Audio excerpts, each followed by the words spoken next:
Intro पढ़ते हैं। देखो इंट्रो में क्या दिया था आपका कि basically socialism in Europe means कि सोशलिज्म कैसे आया, है ना। तो हम देखने वाले हैं रशियन रेवोल्यूशन चैप्टर, और इसमें सोशलिज्म इन यूरोप मीन्स कि हिस्ट्री का ये सेकेंड चैप्टर जो बताएगा आपको सोशलिज्म होता क्या है, वाई यूरोप मीन्स सिर्फ ये यूरोप में कैसे आया, और what we will study in this chapter और बैकग्राउंड क्या है इसका, ठीक है। तो सोशलिज्म मीन्स कैसे आया, हाउ डिड इट इवॉल्व, मतलब कि भाई कि सोशलिज्म जो है वो कैसे लोगों ने पहचाना और क्या था ये, हु वर इट्स प्रोपाउंडर। तो प्रोपाउंडर कौन थे इसके, मीन्स जिन्होंने सोशलिज्म पे काम किया, ये बेसिकली आइडियोलॉजी है, ठीक है। क्या है ये ideology. The Russian revolution, Russian revolution आपने पढ़ा, रशियन रेवोल्यूशन जब हुआ, पता है कब हुआ था। हेलो।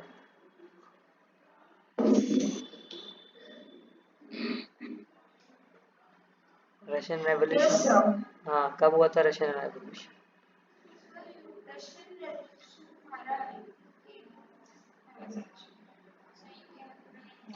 भूल गए आप, 1789 में, ठीक है। उसके बाद हमारा क्या रिलेशन है इसके साथ, सोशलिज्म के साथ, रशियन फ्रेंच रेवोल्यूशन आपको भूलना नहीं है, ठीक है। फ्रेंच रेवोल्यूशन पूछ रहा था मैं, ठीक है। फ्रेंच रेवोल्यूशन कब हुआ था, उसके बाद आपका रशियन रेवोल्यूशन, ठीक है। क्या रिलेशन रहेगा इन दोनों के बीच, है ना, सोशलिज्म और रशियन रेवोल्यूशन के बीच, वो भी देखेंगे, और फ्रेंच रेवोल्यूशन के आगे की कहानी है, ठीक। Whole Russian revolution which will include background. So यहाँ पे 1905 में रेवोल्यूशन हुआ, ठीक है। और यहाँ पे बताया गया फेब्रवरी रेवोल्यूशन के बारे में, अक्टूबर रेवोल्यूशन के बारे में, और रशियन आफ्टर रेवोल्यूशन यूएसएसआर। तो रशिया रेवोल्यूशन के बाद यूएसएसआर हो गया था, ठीक है। Stalin and Russia under him, तो स्टॉलिन जो थे उनके अंडर में रशिया कैसे रहा। So age of social change, जैसा कि आपने चैप्टर में भी देखा था कि age of social change means social जो चेंजेस आए उस टाइम सोसाइटी में। सोसाइटी मतलब आपको पता है कि जहाँ पे लोग रहते हैं तो उसमें क्या क्या चेंजेस आए थे, किस तरीके से लोग स्ट्रक्चर्ड थे, ठीक है। ये बहुत इंपॉर्टेंट है ना, कि स्ट्रक्चर कैसा था। Century was broadly divided into, यहाँ पे बताया जाएगा किस किस में डिवाइडेड थे, ठीक है। जो है वो 18th सेंचुरी में states orders and it was aristocracy, वहाँ पे क्या थी, एरिस्टोक्रेसी थी। Church which control economic and social power, church वहाँ के इकोनॉमिक और सोशल पावर को कंट्रोल करता था। तो after revolution it seem to be possible to change this means, तो इससे रेवोल्यूशन करके इन्होंने कुछ चेंज करने की कोशिश की। सो रिकॉल करें हम अपने फ्रेंच रेवोल्यूशन की story, the idea of liberty, equality and democratic rights. आपको पता है फ्रेंच रेवोल्यूशन में हमने पढ़ा था आइडिया ऑफ किस किस चीज़ों के आइडिया पढ़े थे, लिबर्टी के, इक्वालिटी के, डेमोक्रेटिक राइट्स के, समझ रहे हो। तो यहाँ पे एक सामाजिक बदलाव mean social change French revolution के टाइम पे कैसे आया, है ना। तो पीपल स्टार्टेड डिस्कसिंग मीन्स लोगों ने कैसे स्टार्ट करना किया कि पॉसिबिलिटी आइडियाज़ देखे फ्रेंच रेवोल्यूशन के, जिन्होंने पॉसिबिलिटी बनाई चेंज की, सोसाइटी में चेंज हो। जो उस टाइम फ्रेंच रेवोल्यूशन से हमने आइडियाज़ लिए डेमोक्रेसी के, इक्वालिटी के, फ्रेटर्निटी और लिबर्टी वगैरह के, तो उससे क्या हुआ, समाज में जो है चेंज की जो है भावना आई, मीन्स एक तरीके से they started feeling that they should do some change because of the ideas, ठीक है। जो आइडियाज़ तुम्हें पता है कहाँ से आए थे फ्रेंच रेवोल्यूशन से, कौन कौन से आइडियाज़ आए थे बताओ, तीन मेन आइडियाज़।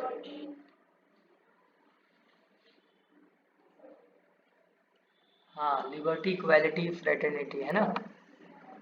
हाँ, और डेमोक्रेसी भी वहीं से लगभग पहली बार मतलब हमें देखने को मिली थी, मोनार्क को हटा करके डेमोक्रेसी आ रही थी।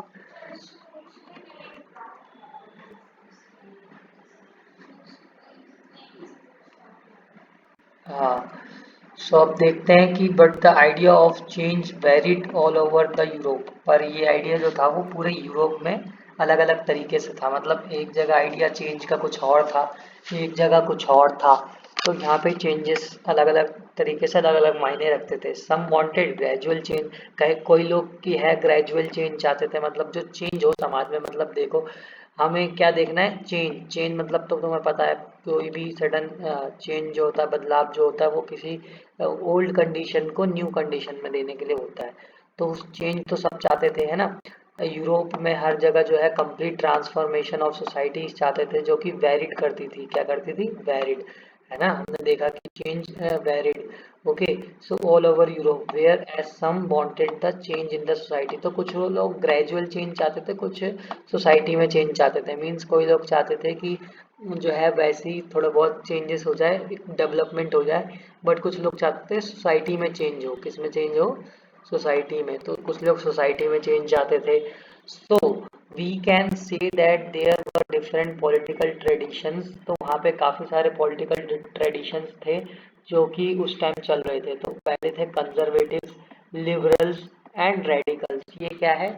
ट्रेडिशंस है, मीन्स परंपराएं हैं, जो सोच है एक तरीके से, पॉइंट ऑफ व्यू इनके हैं, ट्रेडिशंस है, ठीक है। तो यहाँ पे हमें समझने वाली बात क्या है कि उस टाइम चेंज तो चाहते थे, बट सब अलग अलग तरीके से चाहते थे। ट्रेडिशंस थे, है ना, ट्रेडिशंस थे। तो अब यहाँ पे समझते डिफरेंट पॉलिटिकल ट्रेडिशंस। हाँ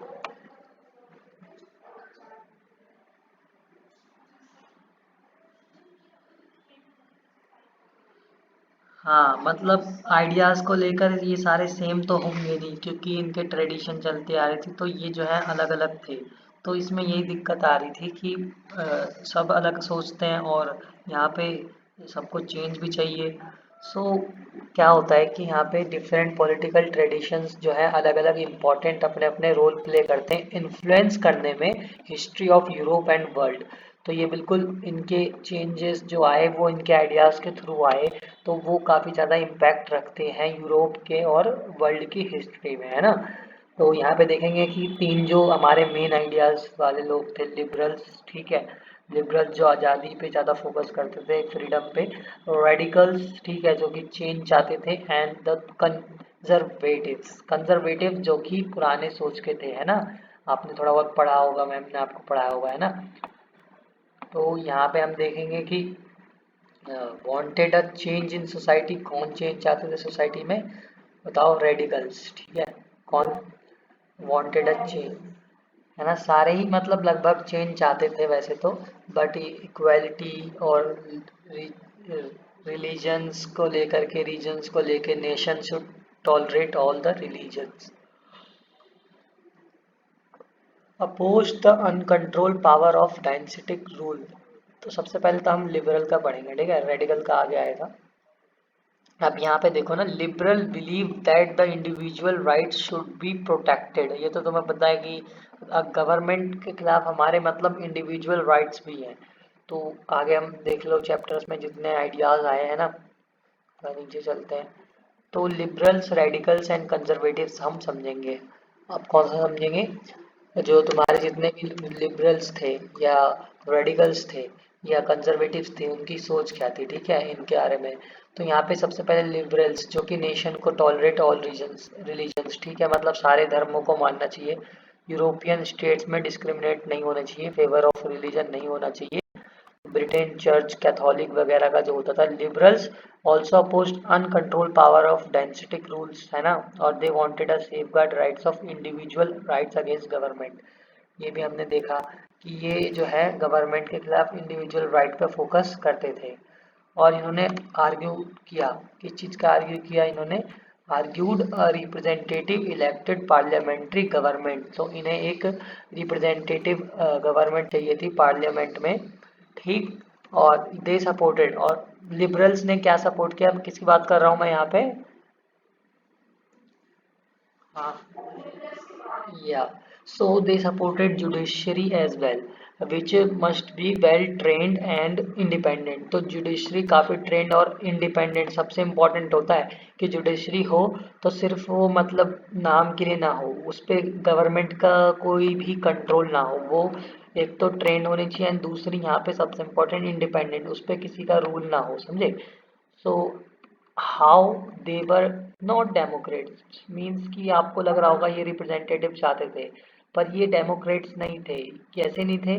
तो यहाँ पे पता लगेगा आपको डेमोक्रेट्स कैसे नहीं थे, because they did not believe in universal adult, मतलब ये ना सबको जो है वोट डालने के अधिकार पे विश्वास नहीं रखते थे। इनका मानना था कि wanted only man with property should have right to vote. तो राइट टू वोट किसे है? जिसके पास सिर्फ प्रॉपर्टी है। तो इनके नज़र में जो है कौन मतलब हुआ वोट डालने के लायक? वोट कौन? हाँ, मैन वो भी, सिर्फ मैन वो भी, वुमेन को भी नहीं।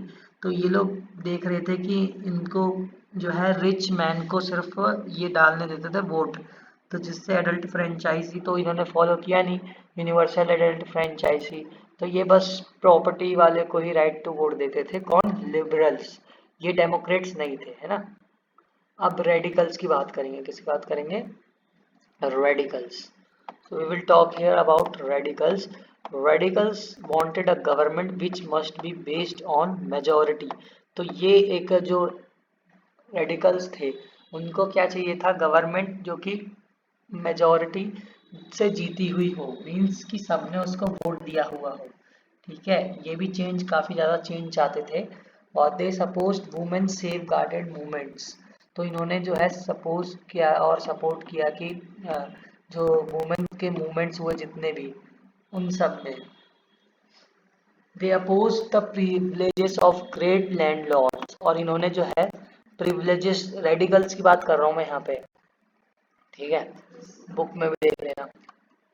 ओके, रेडिकल्स अब आ जाते हैं रेडिकल्स में, है ना।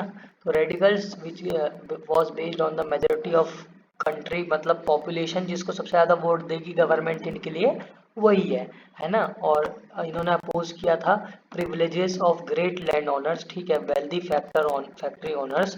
दे were not against existence of private property but dislike concentration of property lands of a few. मतलब कि सिर्फ एक व्यक्ति के पास काफी ज्यादा लैंड होना तो इनको दिक्कत होती है, मीन्स लैंडलॉर्ड्स के खिलाफ थे।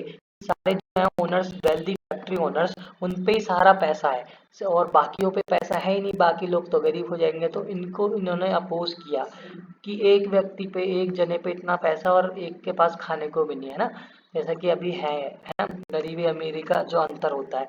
Because they dislike the concentration of property in few, मतलब कि इनको जो पता है कि सारी जो प्रॉपर्टी वो एक कम लोग के पास है, मीन्स प्रॉपर्टी जो है जितनी भी वो बहुत कम लोगों के पास है। तो ये भी इन्हें पसंद नहीं था रेडिकल्स को, because this was creating a disparity. तो ये क्या कर रहा था? हमारी सोसाइटी में डिस्पैरिटी ला रहा था, जो अभी भी है ना, कि अमीर गरीब में अंतर है, मीन्स गरीब है तो उसके पास कुछ भी नहीं है और अमीर है तो उसके पास सारी चीज़ें हैं। So they wanted a radical change. इनको कैसा चेंज चाहिए था? रेडिकल चेंज मीन्स एक बिल्कुल अमीरों को उखाड़ फेंको और गरीबों को मतलब सब चीज़ दे दो। तो ये रेडिकल होता है, मार धाड़ करके भी। ठीक है, इनका मानना था कि सिर्फ हमें चेंज चाहिए, वो कैसे भी हम लाए, है ना। अब बात आती है कंजर्वेटिव्स की। ओके, तो रेडिकल समझ आ गए, जो कि चेंज चाहते थे। और ये पॉवर्टी और लैंड ओनर्स के थोड़े बहुत खिलाफ थे, है ना। लैंड ओनर्स मीन्स जिनके पास सारी चीज़ें थी। बट यहाँ पे अब हम बात करेंगे कंजर्वेटिव्स की। किनकी? कंजर्वेटिव्स की। अगर आपको रेडिकल में कोई डाउट है तो पूछ सकते हो, रेडिकल समझ आ गया होगा ये। Okay, so they wanted gradual change and they wanted that the disparity in society should be removed.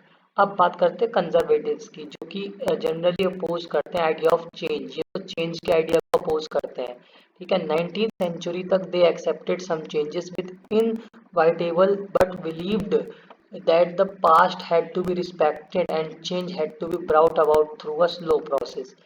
यही लिखा हुआ है कि आपका जो चेंज है, ठीक है, कंजर्वेटिव्स का मानना था group of ruling class, means जो रूलिंग क्लास है, person in power who initially oppose the change. ठीक है, उन्होंने चेंज अपोज किया। लिबरल्स और रेडिकल्स ने चेंज करा बट इन्होंने अपोज किया चेंज का, ठीक है। बट आफ्टर फ्रेंच रेवोल्यूशन, तो फ्रेंच रेवोल्यूशन के बाद they were ready for the change. कैसे ये रेडी हो गए चेंज के लिए फ्रेंच रेवोल्यूशन के बाद? तो ये तुम्हें पता होना चाहिए।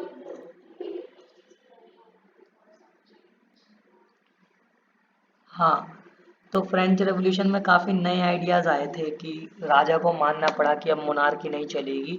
चेंज नहीं चाहता था वो भी कि उसकी वो सत्ता जाए हाथ से, बट वो जो है, लेकिन उसको क्या हुआ दिक्कत कि जितने भी मतलब लोग थे वो चाहते थे मोनार्की हटके क्या है, डेमोक्रेटिक गवर्नमेंट, डेमोक्रेसी आए।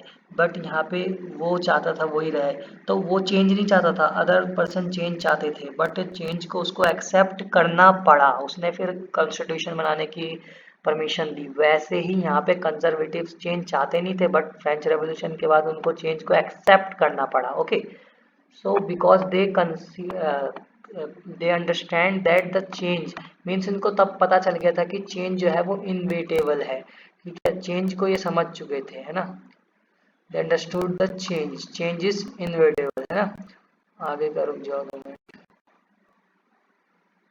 ओके, तो ये समझ चुके थे कि चेंज वॉज इनविटेबल, है ना, क्या था।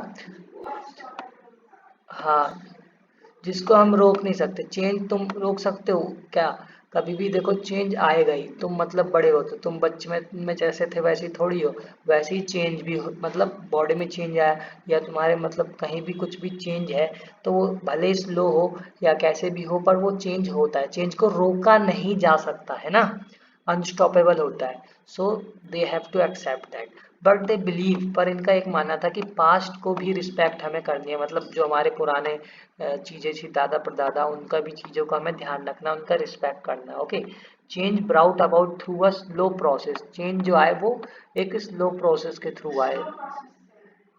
Yes, so all these differing ideas played a very important role in the democratic politics। और ये जो आइडियाज जितने आए लोगों के मन में, उसने क्या करा, उसने डेमोक्रेसी में बहुत बड़ा रोल प्ले किया, जिससे कि डेमोक्रेसी आई, है ना।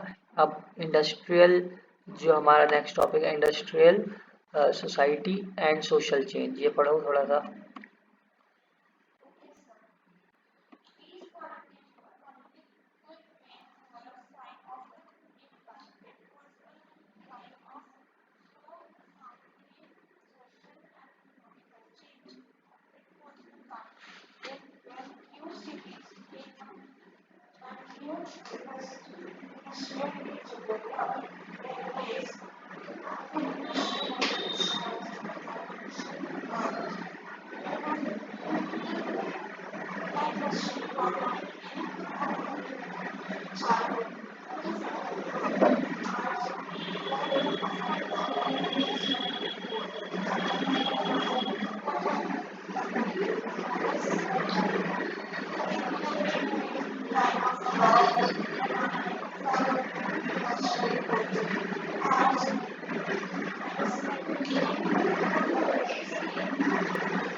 Ensured।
Can't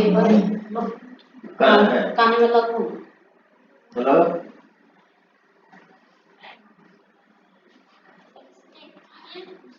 hello hello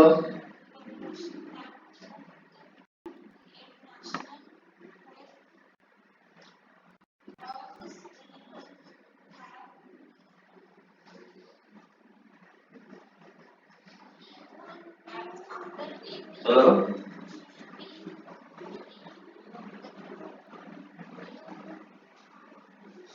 Giuseppe Mazzini, an Italian nationalist.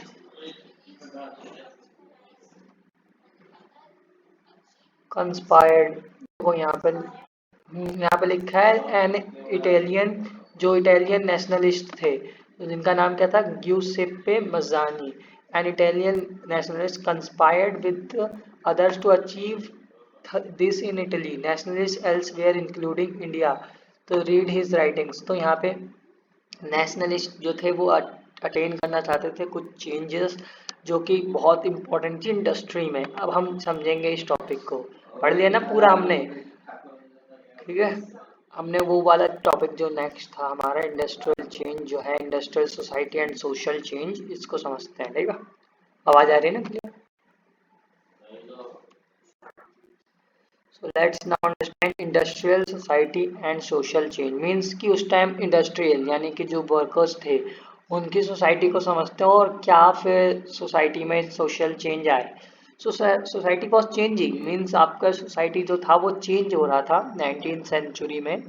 Socio economic changes आए थे, मतलब सिर्फ सोसाइटी में चेंज नहीं आए थे, इकोनॉमिक चेंजेस भी आए थे, ठीक है। कैसे, how, so new cities and industrial religions जो है रीजन्स जो है एक्सपेंड कर रहे थे, रेलवेज एक्सपेंड कर रहे थे। तो ये चेंज क्या था, जो नए सिटीज बन रहे थे और वो भी इंडस्ट्रियल चेंज के साथ, और इंडस्ट्रियल रीजन्स मतलब नए नए इंडस्ट्रियल जगह बन रहे थे, ठीक है। रेलवेज, हाँ, रेलवेज आपको पता है कि फ्रांस में ही जो है पहली बार मीन्स कितने सारे इंडस्ट्रियल रेवोल्यूशन हुए। काफ़ी सारे इंडस्ट्रियल रेवोल्यूशन कहाँ हुए थे आपको पता है, फ्रेंच, फ्रांस, रशिया, इन सब जगह, यूरोप में है ना बेसिकली सबसे ज़्यादा। तो यूरोप में जो है काफ़ी ज़्यादा क्या था, एक इंडस्ट्रियल चेंज था, और 19th सेंचुरी के समय तो इंडस्ट्रियल रेवोल्यूशन हुआ जिसने कि काफ़ी सारे प्रॉब्लम्स भी लाया अपने साथ, ठीक है। However, this brought many problems as well. So अपने साथ कौन कौन से प्रॉब्लम्स लाया था उसको समझते हैं, ठीक। So long working hours, poor wages, लोग जो काम करते थे वहाँ पे काफ़ी ज़्यादा काम करना पड़ता था, उनके वेजेस पैसे उनको इकट्ठा सैलरी कम मिलती थी। अनएम्प्लॉयमेंट लाया, मतलब मशीन आ गई तो लोगों को रोजगार भी मिलता था, अनएम्प्लॉयमेंट आ गई। हाउसिंग एंड सैनिटेशन प्रॉब्लम आ गई, सबको फिर रहने के लिए जगह चाहिए वो एरिया में, और फिर सैनिटेशन मतलब सफाई वगैरह की दिक्कत आ गई, प्रॉब्लम, ये सारे प्रॉब्लम इंडस्ट्रियल चेंज और इंडस्ट्री में और सोशल चेंजेस में आए थे, ठीक है। तो यहाँ पे लिबरल्स और रेडिकल जो जाते थे वो क्या चाहते थे, दोनों ही चेंज चाहते थे, ठीक है। चेंज कौन चाहते थे, लिबरल्स एंड रेडिकल्स। चेंज कौन नहीं चाहता था बताओ? हाँ, तो उनको थोड़ा नहीं चाहिए था चेंज। बट क्यों चेंज चाहते थे, because they were often property owners and employees. तो इनमें से जो है रेडिकल्स और जो होते थे लिबरल्स, वो काफ़ी ज़्यादा ऑफन, उनमें से कुछ प्रॉपर्टी ओनर्स होते थे, कुछ एम्प्लॉयज होते थे काम करने वाले, तो उनको चेंज चाहिए था, चेंज, है ना। So but they had a problem of old aristocracy. तो इनकी प्रॉब्लम क्या होती थी, एरिस्टोक्रेसी जो पहले थी, एरिस्टोक्रेसी में पता है आपको कोई डेमोक्रेटिक गवर्नमेंट नहीं होती, वो सिर्फ मोनार्क होता है और राजाओं का शासन होता है। एंड कंजर्वेटिव रिजाइम, रिजाइम आपको पता है कि जो वहाँ रूलर का पूरा एक होता है, उनकी रिजाइम इस्टेब्लिश थी यूरोप में 1815 के बाद से, ठीक है। सो अब यहाँ पे इनको क्यों चेंज चाहिए थी और ये चेंज क्यों डिमांड कर रहे थे, क्योंकि ये एजुकेटेड एंड हेल्दी पॉपुलेशन थी जो कि एक ग्रेटर प्रॉफिट थी उनके लिए, ठीक है, ग्रेटर प्रॉफिट था। तो यहाँ पे समझो कि जो लोग थे उनको चेंज क्यों चाहिए थे, क्योंकि वो, और यहाँ पे एक नया वर्ड भी है, कौन सा वर्ड है, suffragette movement. Suffragette movement, a movement to give women right to vote, क्या नाम था इसका, याद रखना इसको, सफ्रेगेट मूवमेंट। हाँ ये लिख लेना नोटबुक में। ओके, सफ्रागेट मूवमेंट, ये इंडस्ट्रियल चेंज के साथ साथ वुमेन्स का अपना वोट डालने के राइट के लिए यूरोप में और रशिया में जो है एक मूवमेंट चलाया गया था। मूवमेंट मतलब तो आपको पता है चेंज, हाँ आंदोलन करा था। वुमेन्स ने लिखना शुरू किया था अपने लिए, है ना, ताकि उनको भी राइट टू वोट मिले। वुमेन्स ने भी रेवोल्यूशन किया था, है ना। अब बढ़े आगे का फिर द कमिंग